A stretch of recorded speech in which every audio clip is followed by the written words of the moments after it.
Bienvenue dans le deuxième épisode du podcast Merci Docteur, le premier comprimé qui s'écoute. Dans cet épisode, nous allons parler du gluten. De mon enfance à aujourd'hui, ma mère a toujours fait du pain maison.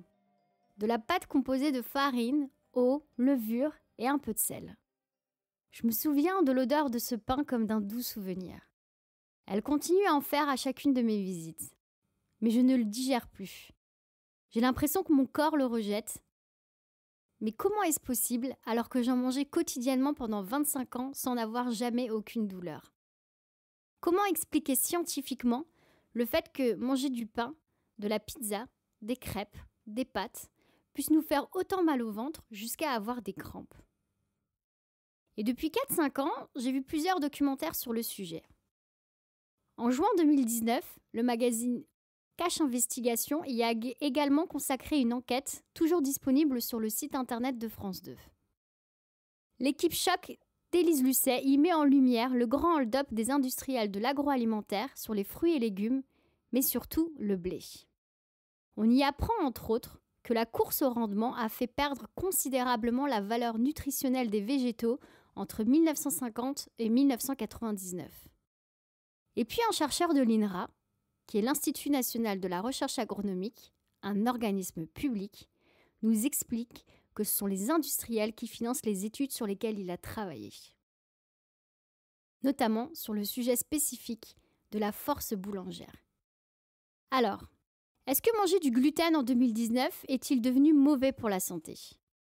Le gluten industriel provoque-t-il des cancers? Est-ce que les aliments sans gluten sont quant à eux meilleurs pour la santé? Le docteur William Bérébi, gastro-entérologue et hépatologue à Paris, va nous éclairer et rétablir des vérités en se basant sur la science uniquement et en toute indépendance. Bonjour docteur. Avant d'entrer dans le vif du sujet, pourriez-vous nous expliquer ce qu'est le gluten exactement? Le gluten, ça n'existe pas tel quel dans la nature en réalité. C'est un produit qui correspond à des protéines du blé, qu'on appelle les prolamines, peu importe, et qui se forment en présence d'eau. Donc le gluten, c'est dans le blé, ou un dérivé comme l'épeautre, on le trouve dans seigle, orge et avoine. Alors comment expliquez-vous qu'aujourd'hui, en 2019, le gluten se digère apparemment plus mal qu'il y a quelques années? Alors il faut comprendre qu'il y a plusieurs gluten en réalité. Il y a le gluten natif, qui est le gluten naturellement présent dans les farines de blé. Et puis, il y a le gluten industriel. Alors, c'est là qu'est le problème. C'est un gluten qui va être obtenu par extraction mécanique. Et donc, ce gluten travaillé, transformé, est moins bon pour la santé. Et dans quel type d'aliments est-ce qu'on peut trouver du gluten? Alors, le gluten, on le trouve dans le pain, les pâtes, mais surtout dans plein de produits industriels qui n'ont rien à voir avec les céréales. Les sauces soja, par exemple, puisqu'il est ajouté pour son rôle texturant, pour le moelleux qu'il donne, et il augmente aussi le poids des aliments. Donc du coup, plus de poids, ça veut dire plus de poids vendu aux consommateurs. J'ai vu qu'à Paris, il y avait une boulangerie qui proposait une pâte à pain qui reposait plus de 12 heures. Alors déjà, je me suis dit, est-ce que 12 heures, c'est vraiment le nombre d'heures suffisant? Mais j'en conclus que c'est le minimum puisque c'est ce qu'ils font. Mais est-ce que ça veut dire que tous les industriels, c'est-à-dire ce qu'on peut trouver dans des hypermarchés, c'est du pain qui finalement, de la pâte à pain qui ne repose pas? Oui, c'est ça. La pâte à pain, malheureusement, elle ne repose plus, ce qui fait qu'au lieu de rester 2-3 jours, en fait, elle est tout de suite consommée, et dans les aliments donc, et ça va entraîner un problème de digestion, puisque la digestibilité qui se fait à l'extérieur va se faire à l'intérieur du corps, et donc ça va être moins bien toléré du coup. Est-ce qu'on peut être allergique au gluten? Alors on peut être allergique au gluten, alors il faut bien préciser que allergie et intolérance, c'est pas la même chose, et c'est pas non plus la même chose qu'hypersensibilité, donc c'est quand même compliqué, on va essayer de le préciser aujourd'hui. L'allergie au blé, ça existe, c'est surtout l'enfant jusqu'à l'adolescence, mais c'est pas ce à quoi les gens pensent. En fait, l'allergie au blé, c'est je prends du blé et je vais avoir des éruptions cutanées, des problèmes respiratoires, et donc c'est un mécanisme vraiment allergique au sens véritable du terme. Et est-ce qu'on est, du coup, si on est enfant et qu'on a une allergie au blé, est-ce qu'on l'a toute notre vie? Alors, l'allergie au blé, dans 95% des cas, elle disparaît à l'adolescence et lors du passage à l'âge adulte. Donc, c'est vraiment une pathologie de l'enfant et de l'adolescent. Et chez le patient adulte, par exemple, est-ce que vous avez déjà rencontré des cas de patients intolérants au gluten? Dans mon quotidien, l'intolérance au gluten, c'est extrêmement fréquent. C'est ce qu'on appelle dans notre jargon la maladie cœliaque. La maladie cœliaque, c'est la véritable maladie, c'est-à-dire que le corps va s'attaquer à lui-même. Donc en fait, ce sont des patients qui ont une prédisposition génétique, et c'est cette prédisposition génétique qui va faire que le gluten est chez eux toxique. Comment est-ce que vous faites pour diagnostiquer cette maladie cœliaque? C'est très simple. Il faut faire une prise de sang qui va rechercher un type d'anticorps qu'on appelle anticorps antitransglutaminase. Excusez le terme technique. Et en cas de positivité, si c'est positif, donc, on fait à ce moment-là des biopsies, c'est-à-dire des prélèvements qu'on va faire dans l'intestin grêle. Et ces prélèvements se font au cours d'une endoscopie digestive en passant par la bouche. Je vous rassure, tout ça se fait sous anesthésie générale. Très bien. Et quels sont les symptômes de cette maladie cœliaque? Je vous pose la question parce que si parmi nos auditrices et auditeurs, on a des personnes qui ont ce type de symptômes, donc des mauvaises digestions ou peut-être pas, vous allez me l'expliquer, comment faire pour... quels sont les premiers signes en fait? Chez l'enfant, l'intolérance au gluten existe bien sûr et on doit être alerté par un retard de croissance en taille ou en poids ou par exemple un retard de règles chez la jeune fille. Chez l'adulte, là, ça va être des signes digestifs, donc ça peut être des douleurs, ça peut être des troubles du transit, diarrhée, constipation. On peut avoir également un manque d'appétit, on peut avoir une fatigue anormale. Et puis, un mode de découverte fréquent, c'est la carence en fer. Carence en fer avec parfois une anémie. Et là, il y a une erreur que je vois très souvent. C'est-à-dire qu'on voit des jeunes femmes qui viennent avec une anémie, une carence en fer, et on leur a dit, ce sont vos règles. Vous avez des règles trop abondantes et c'est pour ça que vous êtes carencé. Et en fait, il faut se méfier, parce que si on diagnostique trop vite ça, eh bien, on se trompe. Et en fait, ce sont des femmes qui ont parfois une maladie cœliaque. Très bien. Et par rapport aux hypersensibles au gluten? Alors là, c'est la grande difficulté. Parce que alors là, il y a une confusion énorme, c'est-à-dire que les gens confondent, et pas que les patients d'ailleurs, l'intolérance au gluten et l'hypersensibilité au blé, alors que ce sont deux pathologies complètement différentes. C'est-à-dire, est-ce que vous pouvez m'en dire un petit peu plus? L'intolérance au gluten, donc la maladie cœliaque, on fait un test sanguin, on fait des biopsies dans l'intestin grêle et on a notre diagnostic. L'hypersensibilité au blé, la difficulté, c'est qu'on n'a pas de tests qui permettent de le prouver. Donc vous êtes en train de me dire que les tests que l'on peut trouver en pharmacie ou parapharmacie sont bidons? Alors, les autotests détectant le gluten qu'on trouve en vente libre, eux sont faits pour théoriquement être une alternative à la prise de sang. Mais ces tests, qui ont du succès parce que les gens ils sont très influencés par les réseaux sociaux, etc., eh bien, ces tests sont moins fiables que la prise de sang. Donc, j'encourage les gens, plutôt que de faire ces tests, de consulter leur médecin et puis de se faire prescrire la prise de sang, les anticorps antitransglutaminase pour faire ou non le diagnostic de maladie cœliaque. Et est-ce qu'on peut avoir tous les symptômes que vous avez décrits un peu plus tôt et ne pas avoir la maladie cœliaque? Alors oui, là on serait dans le cadre de ce qu'on appelle l'hypersensibilité au blé. L'hypersensibilité au blé, c'est quoi? En quelques mots, ce sont des patients qui ont des symptômes digestifs, douleurs, flatulences, troubles du transit, mais lorsqu'on leur fait le test sanguin, eh ben, il est négatif. Et si on leur faisait des biopsies de l'intestin grêle, elles seraient normales. Donc là, c'est là qu'il y a un flou et s'engouffrent dans ce flou un certain nombre de gens. Et donc là, si je comprends bien, vous parlez de la catégorie des patients qui sont hypersensibles. C'est ça, l'hypersensibilité au blé. Et comment est-ce que, du coup, vous me dites que vous ne pouvez pas diagnostiquer officiellement l'hypersensibilité, c'est ça? Alors officiellement, ce n'est pas le terme, mais scientifiquement avec une preuve diagnostique, mais on y arrive quand même. Alors en pratique, comment ça se passe? En pratique, en consultation, les patients viennent en se disant j'ai des troubles digestifs, j'ai entendu dire que de faire un régime sans gluten, c'était bien, et ils suivent un régime en général FODMAP. Alors le FODMAP, c'est quoi en quelques mots? On élimine les sucres, fructose, fructane, on élimine le lactose et on élimine aussi le blé. Ah bah, ça tombe bien parce que j'ai déjà fait ce régime.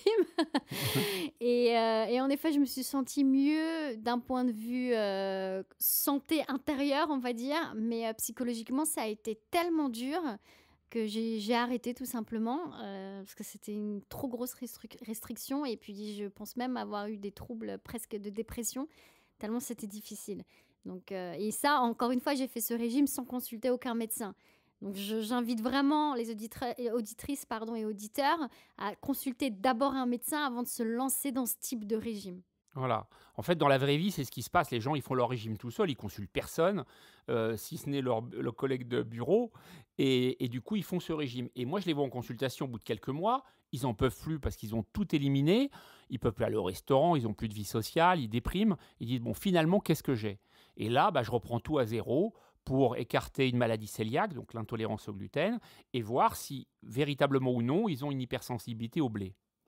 Et qu'est-ce que vous leur conseillez, en tout cas aux hypersensibles au blé, qu'est-ce que vous leur conseillez comme traitement médical? Alors, ce qu'il faut comprendre, c'est que l'hypersensibilité au blé, en fait, ça correspond à plusieurs situations. C'est souvent des gens, en fait, qui ont un syndrome de l'intestin irritable avec une intolérance au fructane.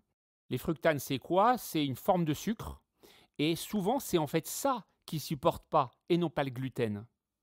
C'est là qu'est l'ambiguïté. Et du coup, vous proposez des régimes d'élimination pour être sûr que... C'est ça. Donc moi, en fait, je ne fais pas le FODMAP parce que le FODMAP est trop restrictif. Et donc, je vais séparer les catégories et faire l'une après l'autre pour arriver à cibler un peu et être plus précis et pouvoir dire à quelqu'un, voilà, attention, c'est ce groupe-là que vous devez éviter.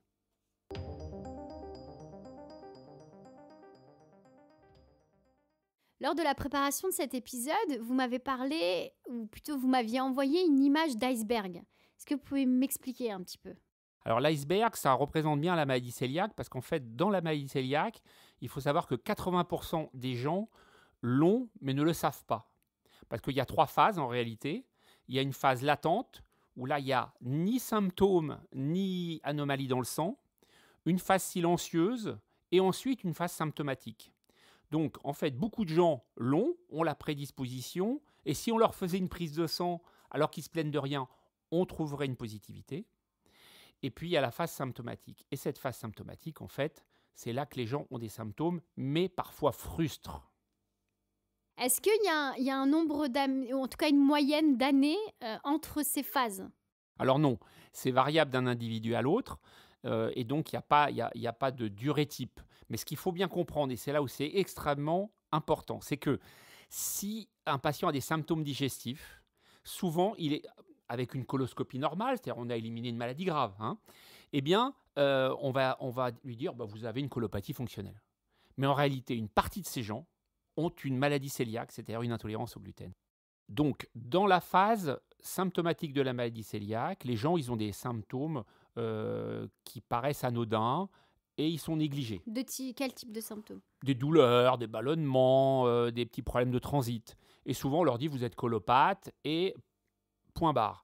Et en fait, une partie de ces patients ont en fait une véritable maladie cœliaque et une intolérance au gluten. Donc là, vous recommandez de faire une prise de sang. Voilà, donc j'invite les patients qui ont des symptômes qui résistent au traitement habituel de la colopathie, donc du syndrome de l'intestin irritable, d'en parler à leur médecin et de lui demander de faire une prise de sang pour le diagnostic de la maladie cœliaque. Et quels sont les anticorps exactement qu'il faut ou qu'il ne faut pas, justement? Voilà, alors les anticorps qu'il faut prescrire, c'est les anticorps antitransglutaminase, IgA et IgG. Et les anciens anticorps, type anticorps antigliadine, n'ont plus aucun intérêt et ils ne doivent plus être prescrits. Et si une maladie cœliaque n'est pas diagnostiquée et que du coup un patient toute sa vie continue à consommer du blé, du gluten, tout ce qui est mauvais pour lui, est-ce qu'il peut un jour se réveiller et se dire en fait là je risque en fait d'avoir un cancer? Oui, alors tout à fait. Dans la maladie cœliaque, le risque c'est bien sûr d'avoir des symptômes, d'être inconfortable, d'avoir des carences, notamment en fer. Mais le risque numéro 1, c'est à long terme le risque de cancer. Quel type de cancer exactement? Alors, principalement 2 cancers, les cancers de l'intestin grêle, qu'on appelle lymphome, et puis des cancers de l'œsophage. Voilà les 2 principaux. Et c'est pourquoi il faut être extrêmement vigilant sur le diagnostic. Et comment est-ce qu'on peut faire pour réduire les risques de cancer du coup quand on a la maladie cœliaque? Là, c'est donc l'indication du régime sans gluten strict à vie. Donc le régime sans gluten strict à vie, ça veut dire qu'on va éviter la plupart des céréales. Donc ça veut dire en pratique plus de pâtes, plus de pain, plus de produits industriels. Et il y en a pour du gluten dans quasiment tout, donc c'est extrêmement compliqué pour les patients de le suivre. Et il faut faire ça avec l'aide d'un diététicien qui va aider le patient au quotidien pour y arriver. Et un naturopathe?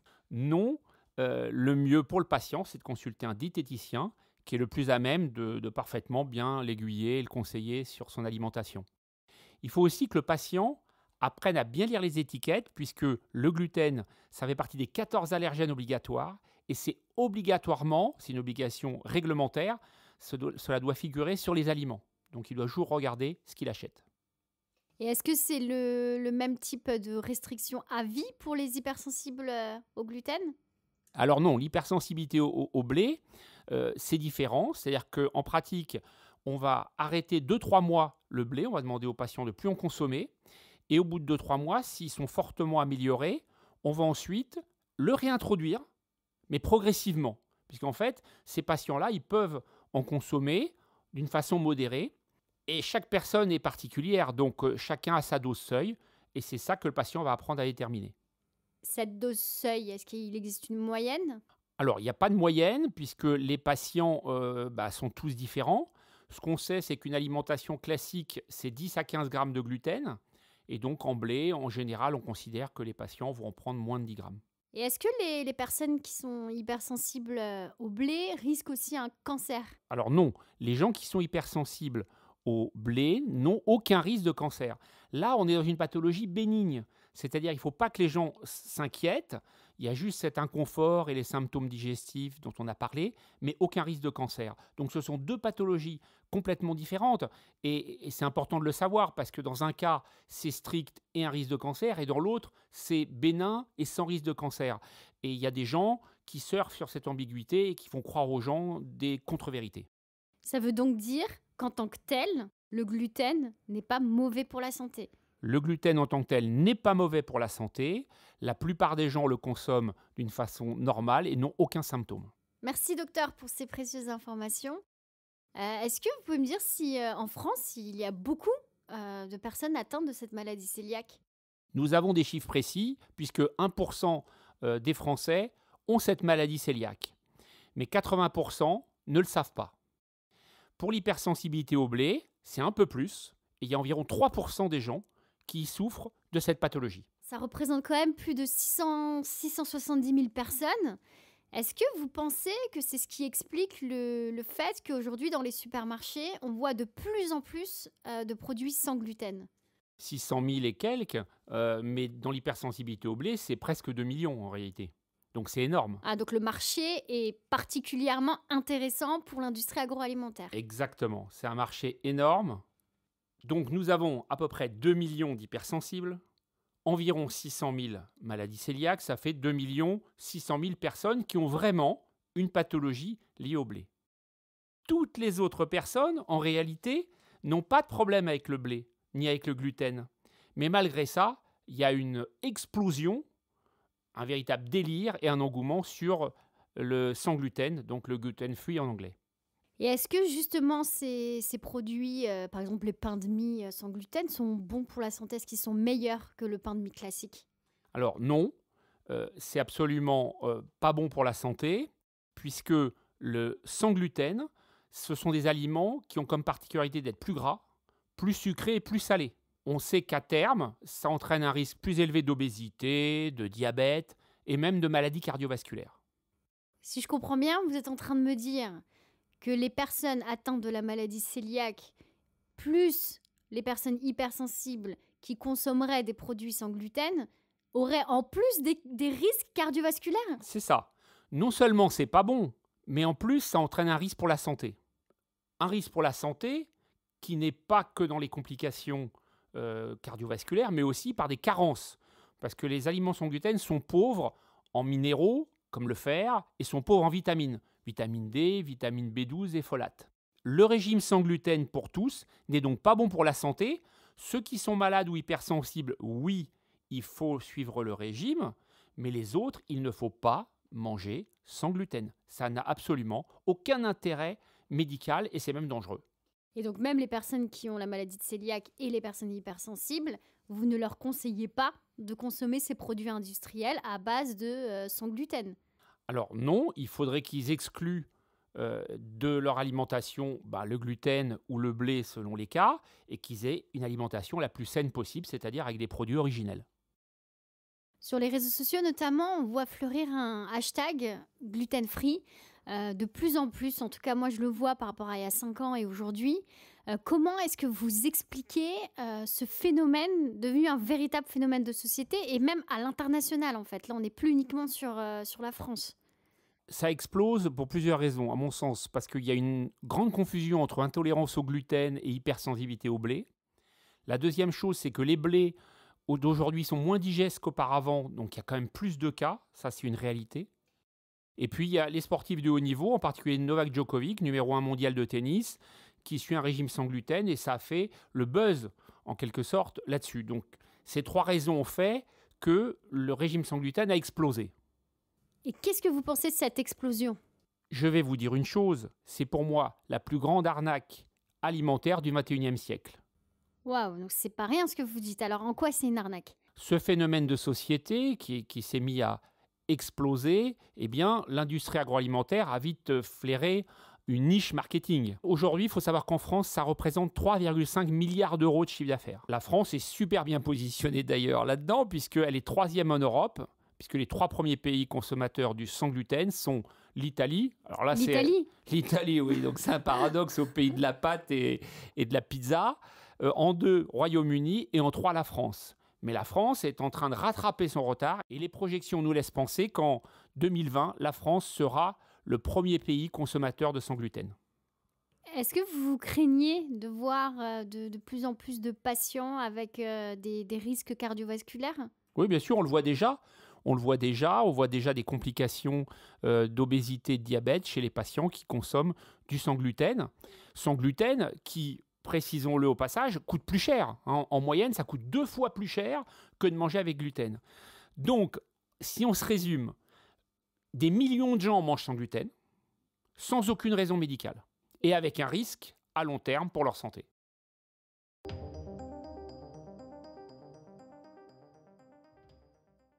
Est-ce que vous pouvez me confirmer que le blé d'aujourd'hui est moins digeste que le blé de l'époque? Oui, c'est tout à fait vrai. Les blés sont sélectionnés pour leur résistance et donc ils sont moins digestes qu'auparavant. Ça, c'est la première raison qui explique pourquoi les gens ne le supportent pas aussi bien qu'avant. Deuxièmement, dans la plupart des produits, y compris le pain, du gluten industriel est ajouté.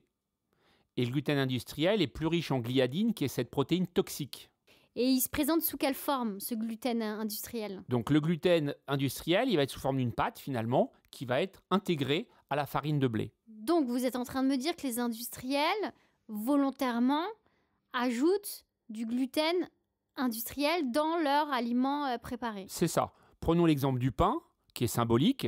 Eh bien oui, dans le pain, il n'y a pas que de la farine de blé naturelle, donc qu'on appelle gluten natif, mais il y a du gluten industriel qui est ajouté pour donner plus de moelleux et puis plus de poids aussi. Donc oui, c'est ajouté. Et ce gluten-là, il est plus toxique, moins bien toléré que le gluten naturel.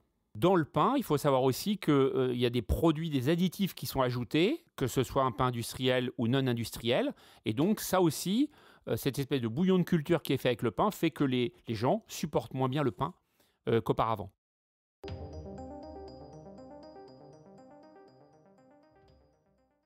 Docteur, je sais que vous n'êtes pas diététicien, mais est-ce que vous pourriez, s'il vous plaît, quand même aider les auditrices et auditeurs atteints de la maladie cœliaque et hypersensibles au blé en leur donnant quelques conseils en tout cas les aidant à élaborer quelques menus sans gluten et sans passer par des plats préparés industriellement.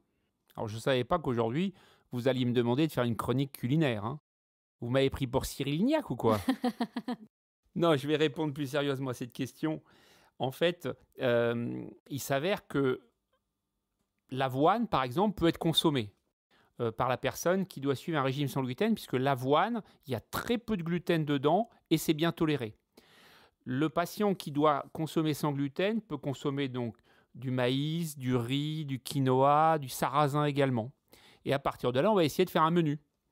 Alors, le menu type que je vous propose serait, pour le petit déjeuner, café-thé, un yaourt, puisque ça contient des probiotiques et donc ça a un effet intéressant sur le microbiote, et puis du pain sans gluten, donc du pain au quinoa et millet par exemple, que j'ai goûté et qui est plutôt pas mal. Et puis avec du beurre, qui sera du beurre doux.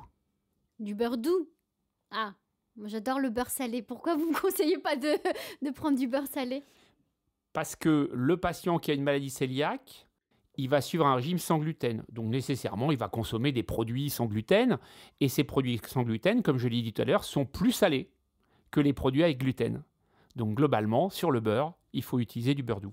Et pour le déjeuner? Alors le déjeuner, j'ai au menu de ce jour salade de maïs, un dalle de lentilles, ça va nous apporter du fer, au lait de coco. Et puis, pour pas être trop lourd, pour les réunions de l'après-midi, un simple café. Et le soir? Alors pour le dîner, j'ai prévu une salade de quinoa, une escalope de dinde ou un filet de poisson, et puis des haricots verts, frais si possible, ou du riz complet. Et enfin, en dessert, un fruit pour nous apporter de la vitamine B9, c'est-à-dire des folates. Il n'y a pas de chocolat dans votre menu? Si, tout à fait. On va terminer le repas par 2 bons carrés de chocolat noir, minimum 70%. C'est bon pour l'humeur.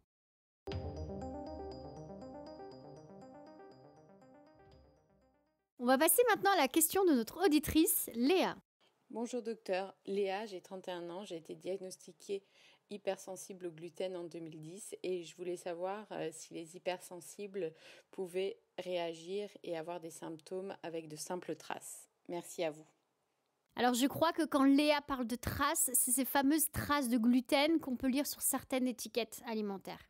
Alors, dans l'hypersensibilité au blé, les patients, en fait, ont une dose seuil, c'est-à-dire que c'est pas comme dans la maladie cœliaque, ils peuvent consommer du blé sans être dérangés, mais c'est à eux d'ajuster leur consommation.